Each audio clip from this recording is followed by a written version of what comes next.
Another year has come and gone. Another year full of mechnomantic. That's a new name I've come up with for my field of study. Mechnomantic advancements like double pole, double throw switches. Not switches. Relays powered by buttons and diodes. The power armor. And of course, making a second giant robot. Well, he's a work in progress because I'm still trying to work out the kinks in Marduk, the first one.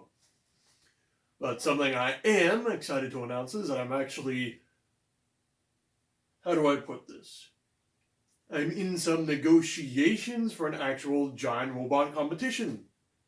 So far, I've gotten the go-ahead for a non-violent competition. You know, trying to complete challenges and stuff, kind of like those little STEM robots, but bigger.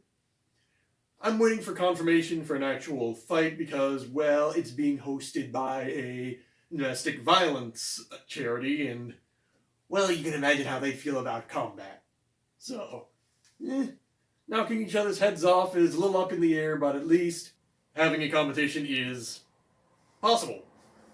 Plus, the fella organizing, because it's going to be happening with another event, a pumpkin chucking, which I attended earlier this year. The fellow is going to help me try to find some people who want to build their own giant robots locally in Vermont, and I can use that to work out the kinks in the book I'm writing. 9 Mech Works, Redneck Mech, The Art and Zen of Building Giant Robots. Is that catchy? Now, what is going to be happening this year? Well, I'm going to be finishing up the power armor, getting it to walk. It's currently just about ready to walk. I've recorded the footage of the overhaul I've done with a little bit of extra zest in there so I can be like a professional YouTuber. But unlike a lot of the YouTubers who, dabble with this sort of stuff, they aren't exactly forward about the limitations of their machine because it would make it seem like less. Probably, and also it's a bunch of fiddly little details nobody really cares about anyway. But I'm going to be trying to be as transparent as possible about what my machines can do so people don't get a false hope. Like with the Megabots Karatas fight. The power armor, as I mentioned, is just about ready to walk. I just want to add some more panels on there to make it look a little more fancier and not, tear apart just when you poke it or it gets wet. Because paper, gets soggy easy. So there's the power armor video, which is going to be coming out very soon. There's going to be Marduk's overhaul, where she's going to be pretty much completed. I'm actually still waiting to get a few parts in the mail so I can complete her. We're going to be having a new control system and power transmission and a 3-camera viewing system so you can actually look out the sides, sort of like a Gundam. And I'm going to be doing a HUD project. I wonder why. With my old Maddox helmet, installing a HUD right in the visor. I've already figured out the details for that, but I haven't recorded any footage. So that's going to be something happening maybe between the power armor video and the Marduk video. But there's a lot of exciting things planned. The New Year's resolution is try to create content like the big YouTubers, like the big boys. And I suppose I'll show you a little preview of all the little details that I've done with the power armor.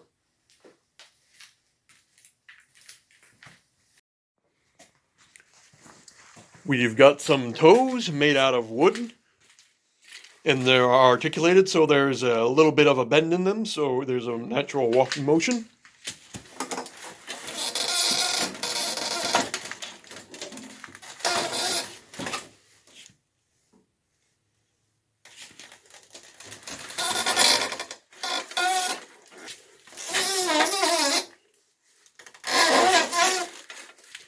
Got some Halo Legends Yggdrasil style shins.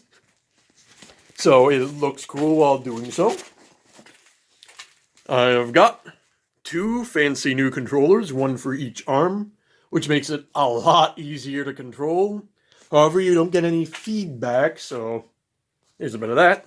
My arms are going to be no longer in the mech arms, in a fancy little dong piece. And there is actually a hip-ish joint, abdomen joint, right in the middle, so there is a little bit of a give so the power armor can bend around the waist. I'm not sure if it'll actually be useful, but we will see. And on the back,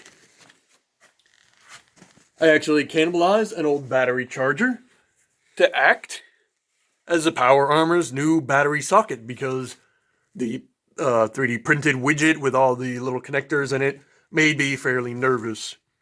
Plus, I got a new charger that's a lot better on sale at Harbor Freight, so thank goodness for Harbor Freight. Now, I'd love to hop in this thing and start walking around, but I just want to do a couple of system checks just to make sure that I don't end up getting trapped in there and having to yell for help, because being stuck in power armor might sound cool, but it's not something I relish the thought of, because it's not finished, so I can't go on a fun killdozer rampage. For legal reasons, I have to say that I would not ever go on an illegal rampage with power armor.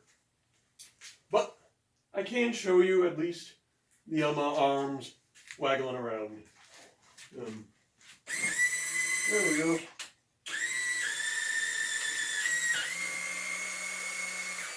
Two at once.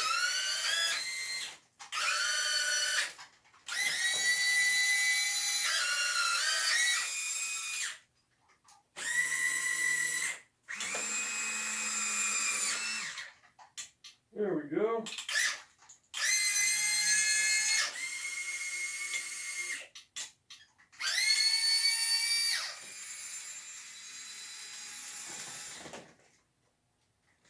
Let me see if I can reach in from the back. Look cooler that way.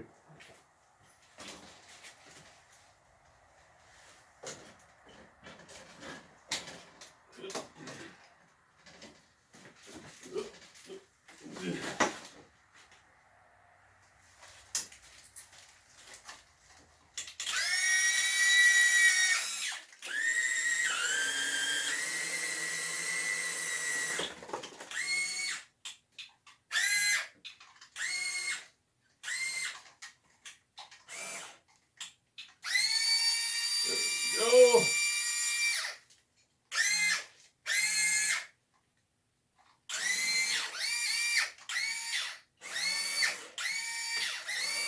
Give a little wave.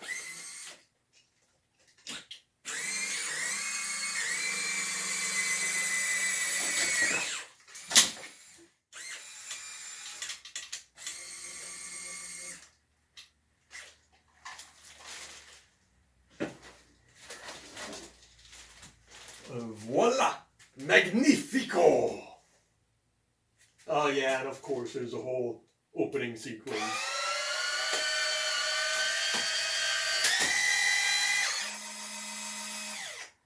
There you go, helmet goes up.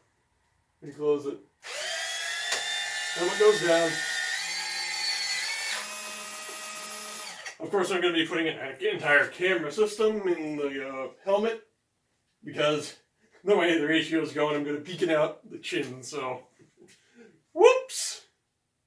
And I also have to rebuild the entire chin plate, because